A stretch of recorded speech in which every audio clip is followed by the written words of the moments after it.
보신 것처럼 고물가 시대를 맞아서 각종 천태만상이 벌어지고 있습니다. 네, 관련 내용 이인철 참 좋은 경제 연구소장과 함께 자세히 짚어보도록 하겠습니다. 안녕하세요. 안녕하세요. 자, 지금 고물가다 보니까 커피 이런 것들이 500원이면 마실 수 있고 또 편의점에서 장을 보는 편장족 이런 것도 등장했다고 그래요? 그렇습니다. 100원으로 할 수 있는 게 뭐가 있을까요? 별다른 것도 없죠. 거의 없어요. 예. 그래서 보통 보면 이제 주차비 네. 아니면 톨비, 그래서 동전은 주로 자동차에 쌓여 있습니다. 근데 이제 편의점에 60원짜리 아메리카노가 등장을 했고요. 350원짜리 정상적인 도시락이 등장을 했습니다. 예. 이게 가능할까? 사실은 굉장히 어려운 관문을 뚫어야 합니다. 편의점도 구독 서비스가 있어요. 그러니까 매달 일정 돈을 내면 편의점 상품의 일정 부분을 할인해 줍니다. 구독 서비스 해야 되고요. 특정한 날, 특정한 시간대에 맞춰서 가야 돼요. 거기다가 통신사 할인, 그리고 카드 결합 할인이라는 각종 관문을 뚫으면 가능합니다. 자, 근데 누구한테 인기가 있느냐? 이게 사실은 정상적으로 팔면 아메리카노도 한 2,000원, 네. 그렇죠. 그리고 이제 도시락도 4,000~5,000원 줘야 되거든요. 예. 그런데 그걸 60원, 350원에 판다? 그런데 이 편의점 입장에서 보면 남는 장사예요. 과연 그것만 살 거냐?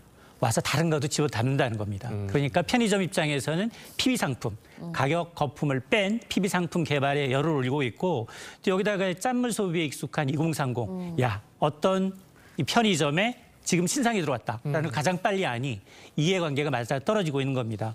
다만 도시락은 단짠, 편의점 도시락이 달고 짠 맛이 많거든요. 그렇죠. 예. 그래서 칼로리 걱정하시는 여성분들은 빼고 나머지 이제 사무실, 호주머니 사정이 좀 열악한 사무실 근처 그리고 학원 근처에서 편의점의 도시락 매출이 거의 1년 전에 비해서 2배 가까이 늘었다고 합니다. 예. 네, 고물가로 인해서 최근에는 생활용품 경매장까지 등장을 했다는데 어떤 곳인가요? 야, 경매하면 주택, 토지 그러니까요. 어려운데 예. 계산해야 되는데 예. 이게 아닙니다. 생활용품 경매장이 인기인데요.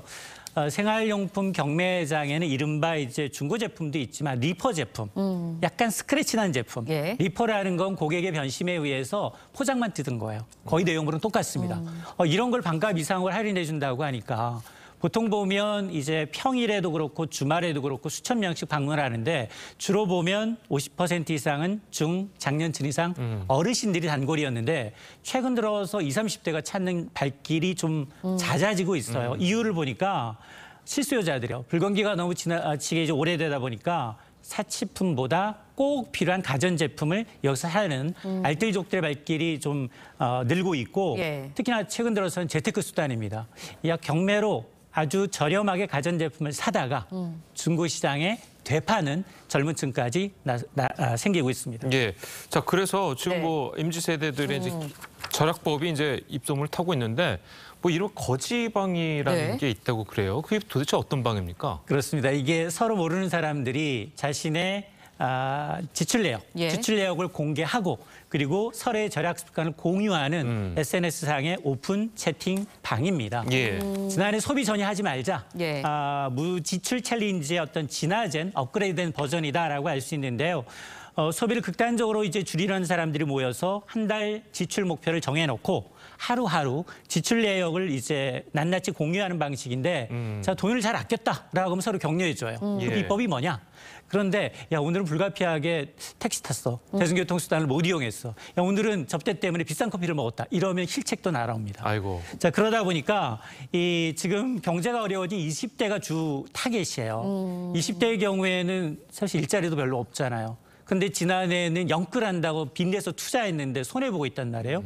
자, 그러다 보니까 나만 그런 게 아니라 함께 한다라고 하면 동기부여가 되니까 동기를 부여하면서도 하나의 놀이 문화처럼 거기다가 익명성이 보장이 돼요. 그러다 보니까 20, 30대가 찾는 이 자린고비가 찾는 거지방이 이제 늘고 있다라는 겁니다. 네, 지출을 줄이기 위한 노력들이 계속해서 이어지고 있는데 이렇게 이어지는 이유는 월급은 안 오르고 소득은 안 오르는데 결국은 물가가 너무 올랐기 때문이 아닐까 싶거든요. 맞습니다.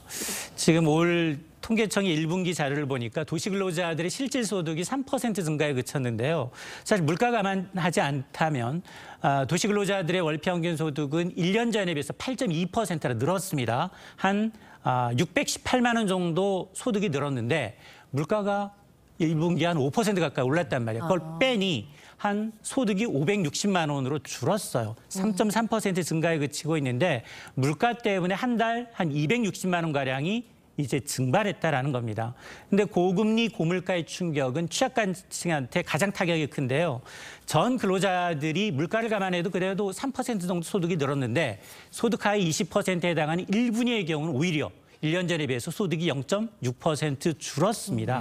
자, 그러다 보니까 이런 이제 도시근로자의 경우에는 수입도 줄었죠. 소비 지출도 줄었죠. 예. 여기다 대출이자 부담 커지죠. 이러다 보니까 지금 굉장히 극도로 안 좋은 상황을 맞고 있다는 겁니다. 예, 알겠습니다. 자, 오늘 말씀은 여기까지 듣겠습니다. 잘 들었습니다. 고맙습니다.